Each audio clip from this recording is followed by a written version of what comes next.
Coming up, Tucker Carlson's interview with Putin dropping this evening, and I'll make the case for why we should hear Putin out.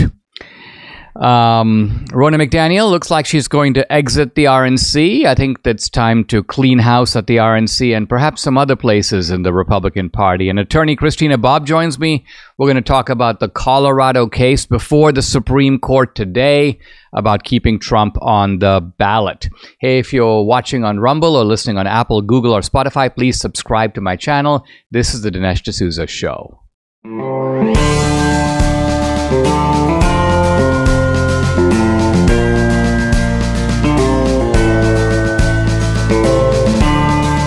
America needs this voice.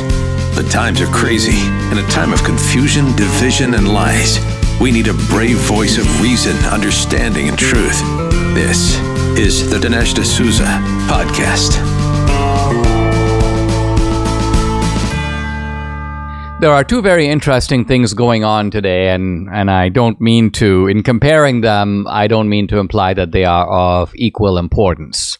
One has high constitutional significance. It has huge implications for the 2024 election. The other is interesting. It's entertaining. It's got social media in a fluster and in a tizzy, but it is not in the same league. But nevertheless, I want to talk about both. Now, the first one, of course, is the Supreme Court making a decision over whether Colorado has the right to throw Trump off the ballot.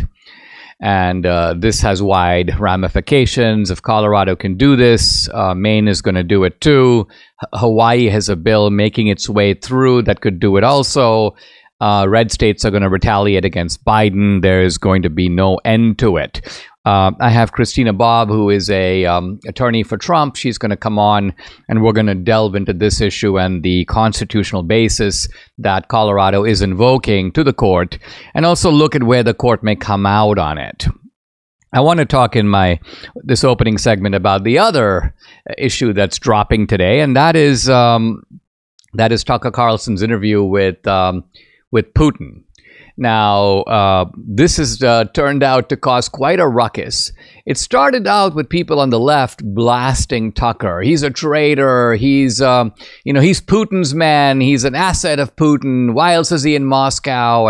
And of course, Tucker has been sort of playing along in a very cagey way with all this, putting out little videos of Tucker's in a store and he's eating ice cream, or Tucker's walking around talking to Russians on the street, and then people go, "Those aren't ordinary Russians. Those are Putin's men, who are giving Tucker propaganda."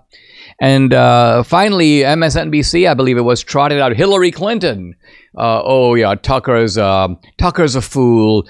Tucker's a useful idiot of Putin. And now, interestingly, there is a segment on the right that agrees with this, and that has been echoing the media critique of Tucker. And our friend Sebastian Gorka, for example, hates Putin and has basically been enraged. In fact, has in some cases gotten into a battle with some of his own supporters and followers by saying that this is in fact a surrender to Putin propaganda, that this is going to be a pro-Putin sort of love fest with Tucker, and it is based upon the complete illusion that Putin is our friend, that Putin is the good guy, if you will, in the Ukraine conflict. Whatever you think about the amount of money that we're giving to Ukraine, Putin is not, this is Gorka arguing this, he's not the good guy. He did invade Ukraine, and we should not be participating in Putin puffery, so to speak. Now, the way I look at it is that under normal circumstances, I would say, look, Putin's a thug. He's a bad guy. And we should apply extreme skepticism in interviewing him and in listening to the interview. In other words, the interview should be, and I hope it is, kind of a tough interview in which you press Putin up against the wall and have him answer and account for his actions, not just his actions in Ukraine, but, his suppression of dissent, his jailing of opponents, Khodorkovsky, jailing, Navalny, and all of this needs to be put out there. Now, when you put it out there, it's going to come back at you. And Putin is a smart guy. I mean, Putin's no Biden, right? Biden can't do a 1-hour interview if you press him with skeptical questions, but Putin can.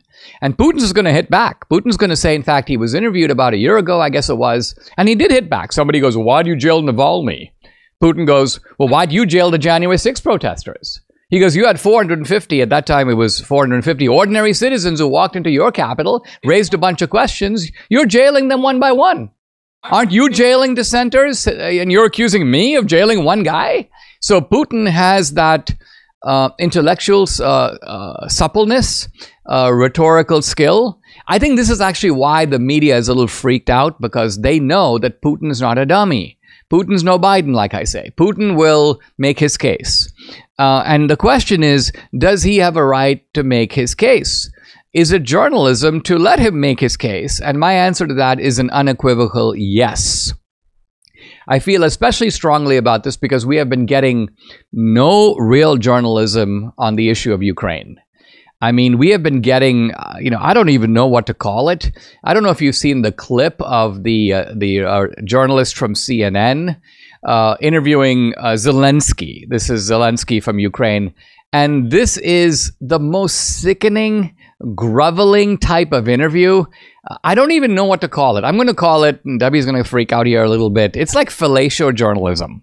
Because honestly, honey, what I'm talking about, it is utterly the most debased, groveling type that's okay. A lot of people probably don't know what that word is. Oh, Debbie goes, let's hope that nobody knows what that means. Look it up. No. That's why we have Google these days, fellas.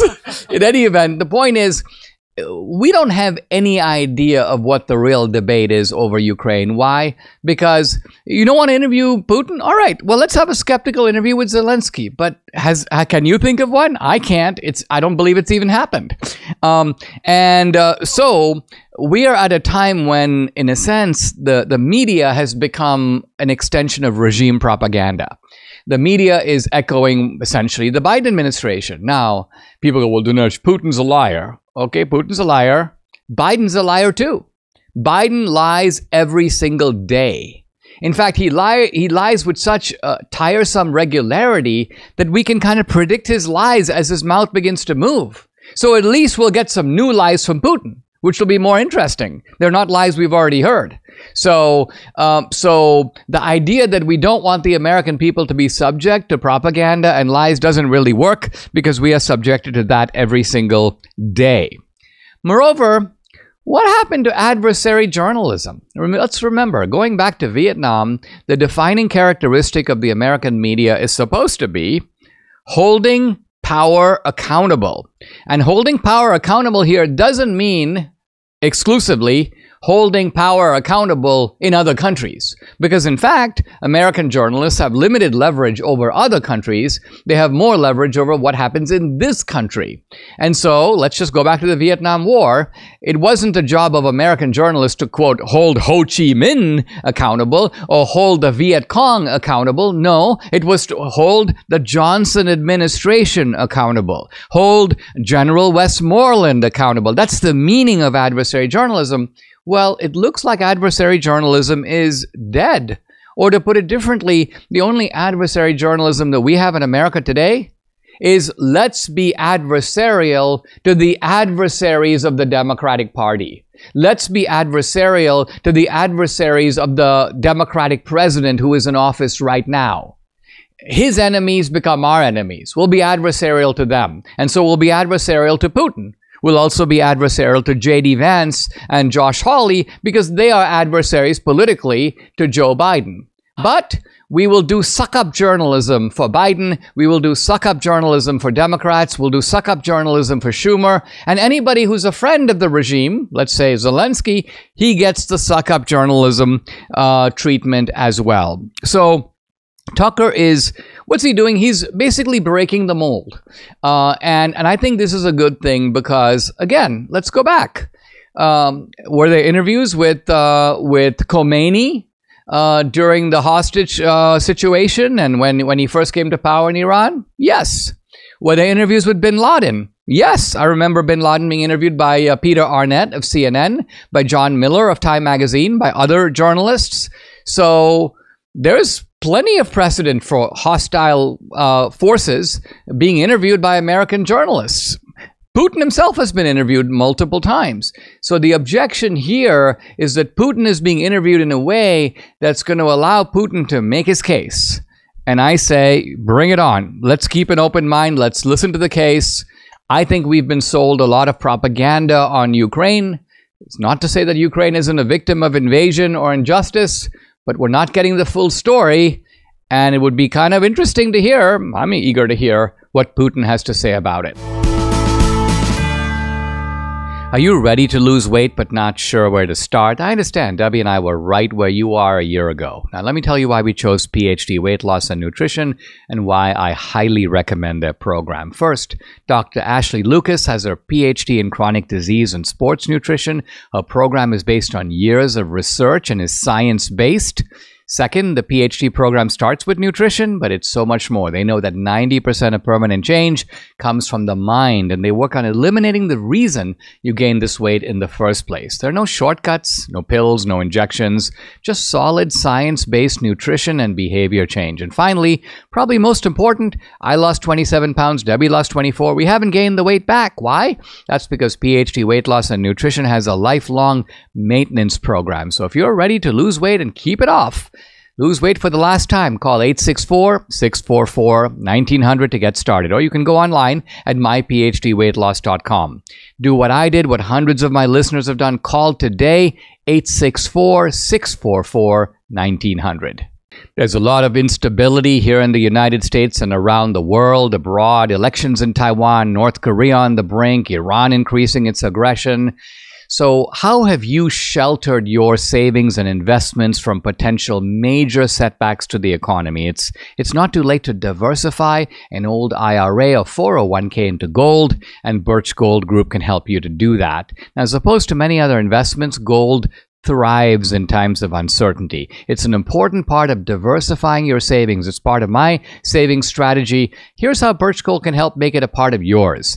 Birch Gold will help you to convert an existing IRA or 401k into a tax-sheltered IRA in gold, and it doesn't cost you a penny out of pocket. Just text Dinesh to 989898 to get started. Now, with an A+ rating with the Better Business Bureau, countless 5-star reviews, thousands of happy customers, Birch Gold can provide the knowledge of diversification through precious metals. Text Dinesh to 989898, claim your free information kit, and protect your savings with gold today. The Republican Party quite clearly is suffering a real crisis of leadership. Or to put it somewhat differently, the real crisis is a lack of leadership. And we're seeing this on many fronts. Kevin McCarthy, I think, was on the balance a poor leader of Republicans in the House. Happily, he's out of there. And very much in the manner of a poor leader, what does he do? He then mobilizes the resources that are at his disposal, the money he's raised over the years, to go after the people who got rid of him. He now wants to primary them, teach them a lesson. It's kind of vendetta politics, and that's really all that seems to motivate this guy, which tells you right there that you're dealing with a very petty guy. Now, things don't look a whole lot better in the Senate. Mitch McConnell. I used to have a more positive view of McConnell, and a little part of me wants to think that old McConnell is still around, but I'm not sure that he is. McConnell these days has been acting in an extremely counterproductive way. Case in point, McConnell actively pushes this bill, a bill that seems designed to funnel all this money to Ukraine and sell out the country on the border as a worthwhile price in McConnell's view to pay for it. And leaving aside the merits or the lack of merit, the demerits of this very bad idea, isn't it interesting that you've got the minority leader in the Senate, and you got what, 49? Is it 49 or is it 50? 49, I guess, Republican senators, and McConnell can only get the votes of 4 of them. So when the border bill goes up, he's got 4 guys, including poor, hapless James Lankford, who, by the way, is still idiotically defending the bill as if to say that he knows something that nobody else knows, as if the rest of us can't read the bill. No, it doesn't mean that. No, it doesn't mean that. Well, what are you doing here? I mean, you're telling us what it means. I mean, are you more literate than we are? You have a deeper capacity. What did you do with this bill? Did you have to hold it up to the light and like squeeze lemon juice on it, read it upside down? Are there things in there that we can't see? So the point here is that McConnell, I think, and I'm seeing an emboldened Mike Lee, an emboldened Ted Cruz, and they're basically now saying something that they haven't said before, which is it's time for McConnell to start thinking about exit. McConnell is not really an effective leader. In fact, he's hurting the Republican Party, and it would be good to have somebody else take the reins. In general, I agree. Now, Ronna McDaniel. It's been announced in multiple places that Ronna McDaniel is quitting. There's been some discussion of the 2 candidates who might be vying to replace her. Apparently, one of them is her choice, which I think is going to be like the kiss of death. That guy is like, please don't endorse me, Ronna, zip it up and so on. Support me secretly. But the point is, from what I've seen from Ronna McDaniel, I'm not 100% sure that she is quitting. I think that she probably is, but her statements are ambiguous. Like, we're going to see what happens after South Carolina. And, I don't want to discuss that. I'm fully engaged in the battle in South Carolina and also fighting all these voter fraud lawsuits that she claims the RNC is fighting. By the way, part of what seems to have sealed Ronna's fate is some excellent articles by Red State Jen Van Laar, exposing the fact that these people waste money on floral arrangements and limousines. And what Jen Van Laar did, which was very useful, was she compared the spending of the RNC and the DNC on the same items, the same line items. Okay, you think it's normal to spend, $70,000 on flowers? Let's see what the DNC did. Ooh, oops, much less. You think it's normal to spend $400,000 on limousines? These are my numbers, not the actual numbers. Let's look at what the DNC did. Oh, much less. So this kind of side-by-side comparison, I think, sealed the deal. It showed a lot of people that the RNC is not only ineffective, it's grossly wasteful. It's Marie Antoinette, let them eat cake. And so this is why people are holding back their contributions. And this is ultimately why the RNC is in trouble. It has horrible leadership. Now, I know there are people out there going, it should be Scott Pressler, it should be Harmeet Dillon. I don't know who it should be, but it should be somebody who is not only committed to reversing course for the RNC, but someone committed to the fight that we are in now that can effectively take the fight to the Democrats. So I hope that Ronna McDaniel is in fact going to quit, and I hope we get someone a lot better. Debbie and I started taking Relief Factor 3 years ago, and we've seen a huge difference in our joints. Nothing short of amazing. Aches and pains are totally gone thanks to this 100% drug-free solution called Relief Factor. It's a natural way to fight pain. Relief Factor is a daily supplement. It helps your body fight back against pain. It's 100% drug-free. Relief Factor was developed by doctors searching for a better alternative for pain. Relief Factor uses a unique formula of natural ingredients like turmeric, omega-3s to help reduce or eliminate the everyday aches and pains that you're experiencing. So whether it's neck, back, joint, or muscle pain, Relief Factor can help you feel better. Unlike pills that simply mask your pain for a short time, Relief Factor helps support your body's natural response to inflammation so you feel better all day, every day. See how Relief Factor can help you with this? The 3-week quick start kit. It's only $19.95, and it comes with Relief Factor's Feel Better or Your Money Back guarantee. So What do you have to lose? Visit relieffactor.com or call 800-4RELIEF. The number again, 800-4RELIEF, or go to relieffactor.com. When you feel the difference, you know it works. Mike Lindell and the employees of MyPillow want to thank my listeners for all your continued support. To thank you, they're having an overstock clearance sale right now for the best prices ever when you use promo code Dinesh, and you get free shipping on your entire order. Get 50% off the MyPillow 2.0, that's the pillows. Also on the new flannel sheets, it just came in. They won't last long.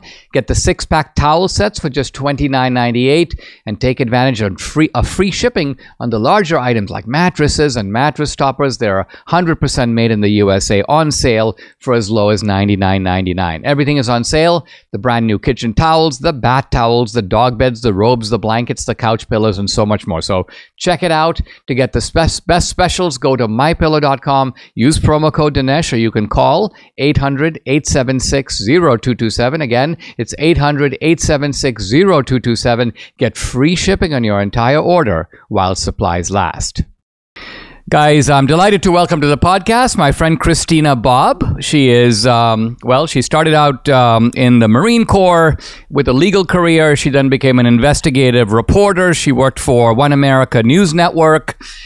She then worked in various law firms, and she is now an attorney for President Donald J. Trump. We're here to talk about, Trump's legal issues, but particularly the Colorado case, which is before the Supreme Court pretty much as we speak. Christina, welcome. Thanks for joining me. By the way, I want to mention your new book, which I've been looking forward to for a couple of years now, and it's out, and it's incredible. It's called Stealing Your Vote, the inside story of the 2020 election and what it means for 2024. I might be able to come back to that because I think that a lot of these cases, as you know better than anyone else, are a form of election interference, right? Clearly an obvious effort here to get Trump off the ballot. And this is before the Supreme Court. Now, we're talking at the exact time that the court is hearing this back and forth. Yeah. And I want to begin by asking you about something that Clarence Thomas just posed in the questioning. And he goes, is there any precedent for this? In other words, even if you go back to the Civil War, is there a single case where a state decided on its own that we will define insurrection, we will then conclude that this particular guy was guilty of insurrection, and on that basis, we will keep him off the ballot? Has this ever occurred? Has this clause of the Constitution ever been applied ever in the way that you want it to be applied now? And apparently the attorney for Colorado was like, no answer, because there is no answer, is there? Yeah, no, there is no answer. I thought Jonathan Mitchell did a good job of laying out President Trump's position. The main issue really being, does Section 3 of Article 14, the 14th Amendment, apply to the President of the United States? It's very specific in the language about which officers it applies to, and it does not list the President or the Vice President for a number of reasons. And actually, Justice Brown Jackson laid out pretty well why the President and the Vice President aren't part of that language. I was surprised to hear it come from her, but she did lay it out pretty well. But yeah, Christina, what is that reason? Why is it sensible to frame that clause, which does prohibit people who engage in insurrection from running for the presidency? Why would it exempt the president and the vice president? Well, there are a couple of reasons. The one that Justice Brown Jackson laid out that I thought was really the historic reason is when they drafted it, the framers of that article, of that amendment, were concerned about insurrectionists from the Civil War worming their way back up into federal office through the states. And so what they were limiting senators, and they were limiting members of Congress, people who are elected by one state. What they didn't want was they didn't want the South to have all of their members of Congress as insurrectionists and then worm their way into the federal government and basically overthrow the federal government that way. They were not concerned about the president or the vice president because that is elected by the entire nation and everyone has a say in it. And there's not really a threat to one person taking over the entire country with one office, even in the president or vice presidency.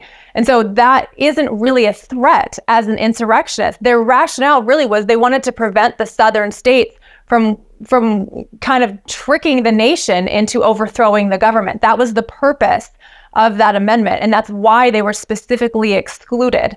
And Justice Brown actually laid that out very well. I don't know that she agrees with it, but she spelled out the argument quite well. What do you think, Christina, about the part at the end of Section 3 where it appears to give Congress and only Congress, because it doesn't speak about the states at all, the power to, you may say, legislate around this clause. So Congress, for example, can decide that even if someone engaged in an insurrection, as a factual matter, the Congress can grant an amnesty. And so Congress, for example, did pass laws apparently in the late 19th century, basically saying that there were people who were on the Confederate side in the Civil War, but now they were allowed to participate in politics the same as everybody else. So the enforcement of this provision appears to be in the hands of Congress and not to the discretion of individual states. Is that a potential way for the Supreme Court to rule? Namely to say, hey, listen, look, there is a clause right here, but the factual matter of whether A, there was an insurrection, B, did Trump do it, that's up to Congress to determine and not the Secretary of State of Colorado or even the Supreme Court of Colorado. Yeah, that's exactly right. The argument is that Section 3 is not self-executing. So if you go in order of the way that the argument has been brought, first of all, it doesn't even apply to the President of the United States. Second of all, it's not self-executing. You need Congress to pass legislation to say how that clause is supposed to be effectuated. Can this go through the court? Can a judge determine that this person shouldn't be on the ballot? Can a Secretary of State determine that this person shouldn't be on a ballot? The amendment is very clear that Congress has to legislate how it is executed. It's not something that anybody with any authority in any state can just argue. And so, yes, that is basically the second argument down on the line. And there are binding precedents both in the Supreme Court and through lower courts that no, the states can't do that. The states can't just on their own come up with this rule, and that's the way that it has operated since the early 1800s. So yeah, I mean, I have said multiple times on national television, I thought that this would be a 9-0, a unanimous ruling, because the law is so clear on this. Listening to the argument, and it's very deceiving when you listen to oral arguments at the Supreme Court, because the whole point is to hash out the issues, right? So just because there are hard questions asked doesn't necessarily mean that a justice is leading one way or another. But it was a good discussion. There were good questions asked, and the left-leaning judges were raising some good points. Like I said, Justice Brown Jackson, I thought she raised a good point for our argument. But we'll see how it goes. I don't know that it'll be 9-0, but I do think this will be a decisive victory for Donald Trump. I mean, also, Christina, just to complete the discussion of the arguments, it seems to me another argument, which is, I don't know if it's a constitutional argument, but it's certainly a kind of, we live in an age of metaphor. So people, for example, use the word insurrection very loosely these days, right? Biden's border policy is an insurrection. The suppression of the Hunter Biden laptop was an insurrection. Normally, when you think of a word like insurrection, and obviously this was legislated in a very specific context, right? The firing on Fort Sumter, Gettysburg, 600,000 people dead. That was the insurrection that they were were talking about. They were not talking about 200 guys moseying into the Capitol for 30 minutes for 2 hours, demanding that their congressman listen to them. So whether or not Trump, incited that, we're talking about an entirely different meaning of the word. And so here's my question. When you have a word in the Constitution like insurrection, I'm assuming that there's not infinite interpretive subjectivity, right, to it. Right. Just like even subjective terms in the Constitution, take cruel and unusual punishment. Right. I mean, can a state decide that if somebody is incarcerated for 1 day, that constitutes cruel and unusual punishment? Presumably, the meaning of cruel and unusual punishment doesn't extend to that degree. You can't just stretch it that much. So is that an issue here? Is the Supreme Court able to say, listen, it's kind of crazy to decentralize the meaning of the word insurrection, let everybody who decides that there was an insurrection according to their definition of the term gets to throw the leader of the rival party off the ballot? I mean, there's no end to this, is there? No, and you raised a really good point. We actually have a mechanism in our courts to handle the very issue that you're raising about, is he guilty of insurrection or not? It's called our criminal justice system. Here in the United States, we presume innocence until proven guilty. And so what they're trying to do is presume guilt and force him to defend his innocence. And President Trump's attorney, Jonathan Mitchell, actually raised this. He said what they're demanding to do is extra constitutional. It's outside the bounds of the Constitution. The Constitution did not put these limitations on anyone who wanted to run for office. They put a limitation on whoever's guilty of insurrection from holding office. Well, Donald Trump hasn't been found guilty of insurrection. Not only has he not been found guilty, he hasn't been charged with insurrection. So it's not even plausible that he could be guilty of this in our normal criminal justice system. That's the way the American justice system works, is you're innocent until proven guilty. They haven't even charged him with this, but they're trying to presume guilt on something that they haven't even charged him with. So that issue was raised. They're hashing it out now. And I think that's a pretty clear one. Like, he's not even charged. How can you presume he's guilty? And surely if there was enough evidence to convict him, Jack Smith would have charged him. So yeah, I mean, that's how we're supposed to solve it, but it's not the way they're doing it. I mean, isn't it just reasonable that, let's just say that the court says, yes, Colorado, it's up to you to factually determine what's an insurrection, and it's up to you to decide if you can take him off the ballot, even though you're a blue state and he's running on the red platform. Right. I mean, it seems to me that there will be at least one, if not multiple red states who then say, all right, well, listen, we think Biden's guilty of an insurrection according to our definition. We make a factual determination to that effect, and then Biden's off the ballot. And then, I mean, doesn't our whole electoral system disintegrate when either side gets to throw the rival party guy off the ballot? I mean, the Supreme Court must be aware of this, right? Surely they're aware of this. And yes, it does. I mean, we have 27 states with Republican governors right now and 23 states with Democrat governors. Now, I haven't done the math on the Electoral College, and you certainly, the secretaries of state may be slightly different than the governors for the parties, but we basically split. I mean, at that point, because look at what Joe Biden's doing with the border. I mean, in Texas, he's in a standoff with the state of Texas at the moment. You're gonna have states say that Joe Biden's ineligible, and it's going to make our electorate system fall apart, which is why I think it's so clear that this will be a Trump victory. They can't do this and expect our government to continue to function the way that it has. This is so unheard of. It's so out of the box, so out of the ordinary, that it would completely disintegrate elections as we know it. Christina, how do you think this is going to come out? I'm assuming that you're fairly confident that the 6 Republican nominees will be solid on this, and even Roberts, even in the fact that he's been a bit of a waffler on certain other issues, will not waffle on this one. Now, it would obviously be good to get at least one, ideally all 3 of the liberal justices, because that would just put the issue to bed, shut the left up on this matter. Based upon, there's a little bit of tea leaf reading in here. My tea leaf reading is that Elena Kagan is a little more sensible than, say, Sotomayor. How do you, if you were to just sort of read the justices, the 3 liberal justices in particular, how do you think they're going to come out? Like I said, I thought that this would be a unanimous ruling. I still think that's possible.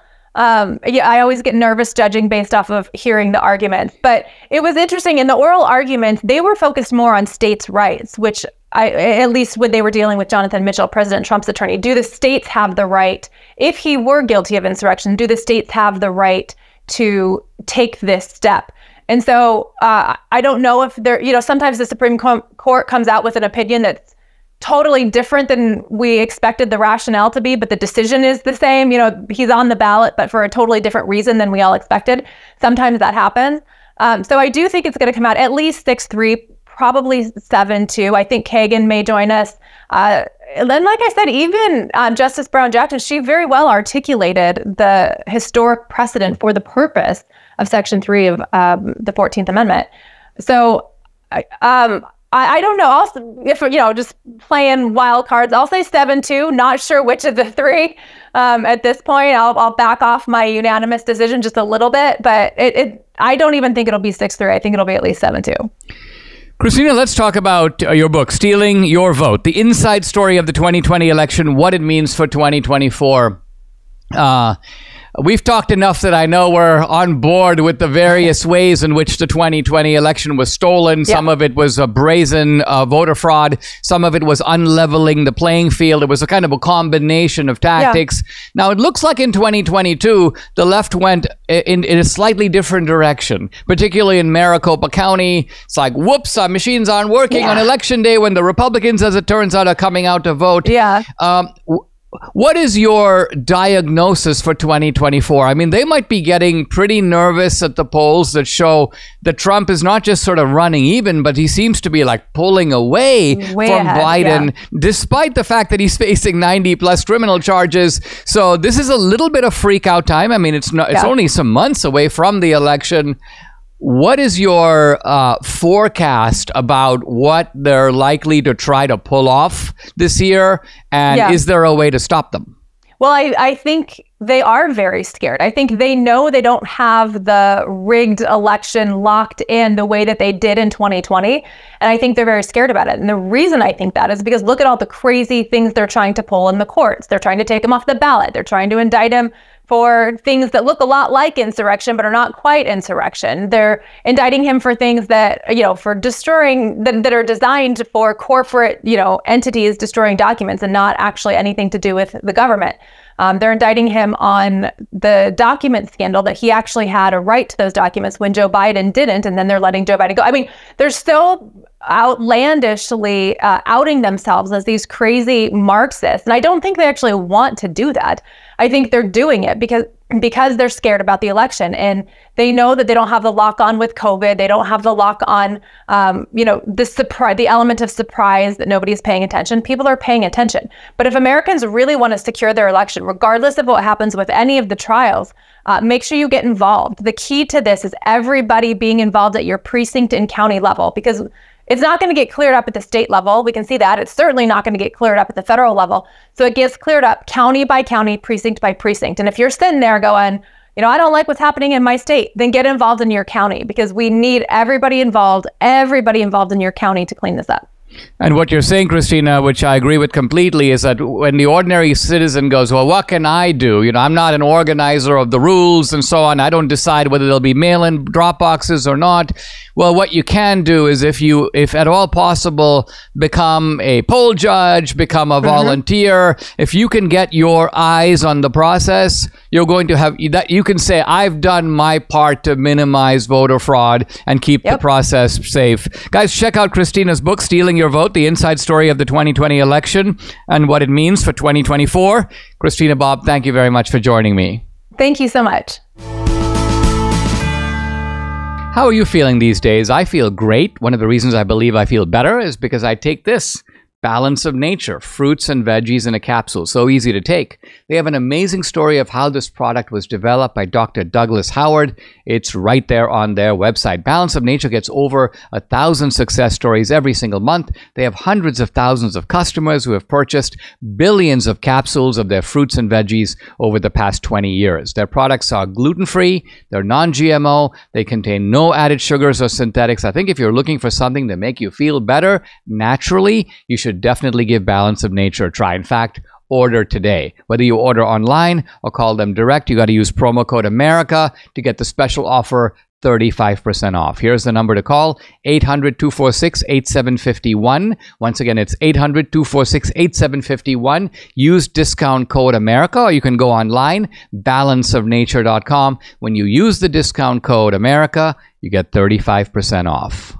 I'm continuing my defense of Stephen Douglas as part of a discussion of the Lincoln-Douglas debates.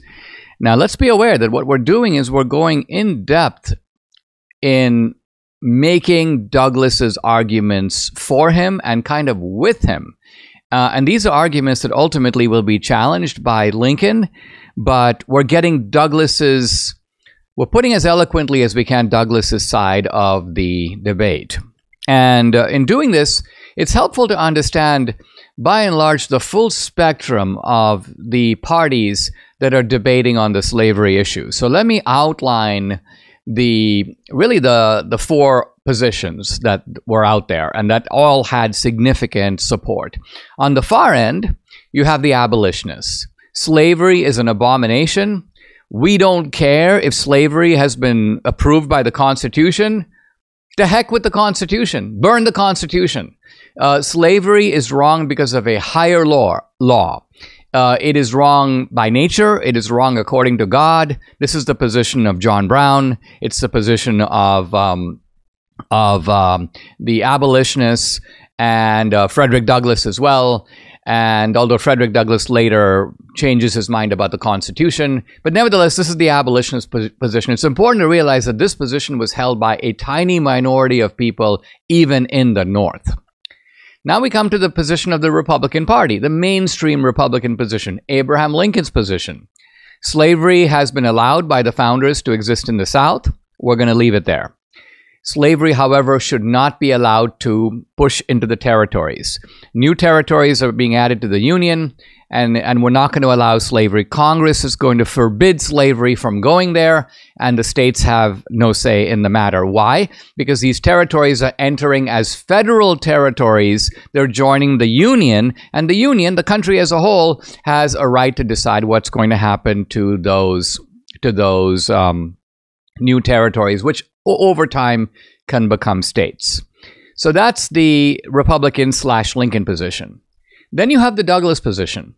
The Douglas position is actually pretty close to the center because it's an attempt to harmonize the positions of the North and the South. And Douglas's position is basically this. Slavery can exist in the South, where it already is there, and where Lincoln doesn't disagree it should remain. The free states should continue in the North, including Douglas's own state. Douglas is in favor of Illinois remaining a free state. But Douglas goes with the new territories as they decide whether they become states or not. They decide for themselves if they want to have slavery, yes or no. It's a matter of choice, not personal choice, not individual choice, but the choice of each territory and each state. So it's kind of the democratic solution, if you will. That's how Douglas saw it. And then further on the other side of the spectrum is the sort of, let's call it the hardcore Southern position. The hardcore Southern Democrats led by John C. Calhoun, the senator from South Carolina. And Calhoun's position is this. Not only do the Southern states have every right to have slavery, but they have every right, if their slaves escape to Northern states, to get them back. That's the fugitive slave law. Moreover, no territory can be closed off to slavery. A slave master should be free to take their slaves to California, free to take them into Western territories, and they are property over there, no less than they are property in South Carolina. And so Calhoun is making the full-throated, virtually positive, good defense of slavery. Slavery is good for the master, and in a way, good for the slave. Now, this seems a little crazy. Calhoun's view was that slavery is a school of civilization. Slavery is a way to take people who are barbaric, who do not have any of the ingredients of civilization, let alone the habits of democratic participation. And Calhoun's point is that these are inferior people. And so they're going to have to do the inferior jobs. Calhoun says we have to be humanitarian about it. Masters should be kind to slaves. He goes, I'm a master. I'm kind to my slaves. Now, it's important to realize that even though Calhoun is a Democrat and Stephen Douglas is a Democrat, they are not on the same page at all. Stephen Douglas attacks Calhoun, and he basically says that Calhoun, by the extremism of his pro-slavery position, is actually harming the Democratic Party and harming the country. What Stephen Douglas says is that Calhoun, listen, you are trying to force the Northerners who don't like slavery to give back your slaves. No, we have to have a system in this country where we can agree to disagree. And that means that the Northerners are just as free not to have slaves as the Southerners are to have slaves. And moreover, as we go out into the Western territories, we'll let those people decide if they want to, quote, go north or go south. They can choose if they want to be Northerners for this purpose or Southerners for this purpose. It is up to them. In other words, shouldn't the decision of any democratic principle be decided locally by the very people who are going to live under it? Or, says Douglas, are we really going to let people in one state who are going to have to live with the consequence of a decision, let that decision be made by somebody else for them? Oh, guys, you know what? Slavery is a really bad idea. We decide it's not good for you to have slavery. And Douglas is like, what? You don't get to tell the people of Colorado or tell the people of California what's good for them. They decide what's good for them. That's the whole meaning of constitutional democracy. So you can see here that Douglas's position, even though today Lincoln won the Lincoln-Douglas debates, Lincoln was elected the president 2 years later, so historians today, because of hindsight, they go, since things came out in favor of Lincoln, Douglas must be a fool, Douglas's arguments must be shallow.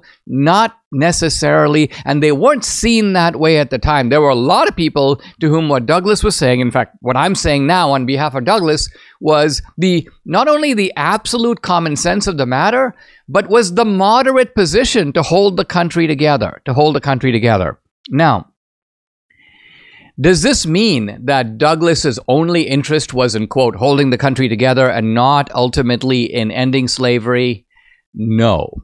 And this is really where Jaffa, and this is to Jaffa's extreme credit, which is to say Jaffa shows that Douglas too had kind of an anti-slavery vision, no less than Lincoln. It differed from Lincoln's. It was not the same way of getting there, but Douglas too had a way of getting there. And what is Douglas's way? Well, Douglas's way very simply is this: expansion. Why? Because look, you've got the plantation South, which had slavery. That was already the case. But as the country was opening up to the West, you are going to have new states. Texas, of course, had joined the Union. But then further west, California, obviously Oregon, ultimately, of course, Washington State, and so on. And Douglas knew, as everybody knew, that those states were, first of all, they were not hospitable to slavery at all. Why? Really two reasons. One is climate and soil. They weren't plantation states. In fact, they were agricultural, but they were grain agriculture, not cotton. And this means that the whole agricultural economy for grain was organized a completely different way than the agricultural economy for cotton. Second, who was populating those states? Who was moving there? Who was actually setting up shop in those states? Answer: immigrants. In other words, the people who were pushing out west tended not to be the established Northeasterners, and it tended not to be the established Southerners. Those guys sort of had it too good. They already had cities, they already had streets, they already had homes. So it's not easy to convince some guy who's living in Hartford, Connecticut, listen, you know what? Sell your house, go out west, where you'll need a gun. No, the people who are willing to do that, some Irish guy who came off the boat, who came out of the potato famine, who was running away from a country where he's starving to death, and he's like, I'll go. So the immigrants, the German immigrants, the Scandinavian immigrants, the Irish immigrants, these were the people who were making their way out west. And guess what? These were free labor guys. These are guys who wanted to work for a wage. This is not a slave population. This is a free immigrant population. And remember, at that time, there was really no such issue as illegal immigrants. The country was opening itself up. It needed a lot of new people. And so people were free to come. It was very easy to get to the United States. It was very easy to go out west. There were incentives for you to go out west. There was land to be had and so on. So here's the point from Douglas's point of view. Douglas realized, guess what? This delicate balance of the free states and the slave states, 13 apiece, is going to be changed. It's as the new states enter the Union, and California, by the way, had already entered the Union around 1850, Douglas realized the balance is going to tip decisively in favor of the free states. And so here's Douglas's argument. Do you really want to fight a civil war over slavery now? When, if you just hang tight, go along with slavery. It's okay. If people want it, let them have it. But guess what? The long-term trend is bound to be away from slavery. As free states join the Union, and as new states join the Union, they're going to want to be free states because they're agricultural states. They're not plantation states. They're populated with immigrants. We're going to have the free states now dominating the unfree states, and slavery will become obsolete without a war. So Douglas's point, and in some ways his accusation against Lincoln, is you are going to draw the bloody sword and bring the country to blows in which Americans are going to be killing each other and slaughtering each other, and you're going to destroy the South in a terrible war. Now, Douglas didn't say any of this. What I'm doing is I'm projecting out Douglas's argument. You insane Lincoln are taking the country to the precipice, and for a solution that is in the works already. Subscribe to the Dinesh D'Souza podcast on Apple, Google, and Spotify, or watch on Rumble, YouTube, and salemnow.com.